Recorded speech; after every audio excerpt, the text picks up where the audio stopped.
There's a difference between telling a story and feeling one. I've spent so much time documenting other people's moments, capturing what they felt, what they lost, what they held on to, that somewhere along the way, I stopped asking myself the same questions. Everything in my life made sense on paper. Deadlines, structure, control. But real life doesn't move like that. It lingers in the quiet moments, in the spaces between what you planned and what actually happens. And lately, those spaces have been getting louder, like something is missing, or maybe something is about to begin. Some stories don't start with clarity. They start with a feeling you can't explain. And whether you're ready or not, some days feel exactly the same. Predictable, controlled, safe. And then there are days that don't ask for permission.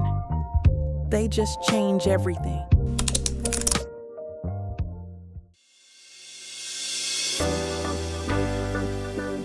Good evening. I'm Blythe, and tonight we're discussing the broader impact of immigration policy, particularly how enforcement practices intersect with underserved communities. Joining me is fellow journalist Lobo Reyes.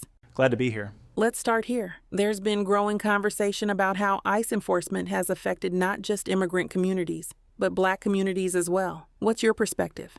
I think that connection is being overstated. Immigration policy is being framed emotionally instead of factually. Factually?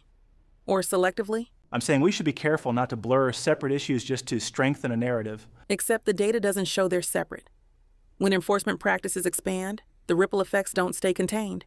They impact policing, housing, access to resources, systems that already disproportionately affect Black communities. But bringing Trump-era policy into every discussion is relevant when those policies shape the framework we're analyzing. We can't have a real conversation about impact if we ignore origin, implementation, and who feels it most. This isn't about exaggeration. It's about accountability and understanding that policies don't exist in isolation. They exist in people's lives. Important conversations don't always come with easy answers, but they do require us to ask better questions. I'm Blythe.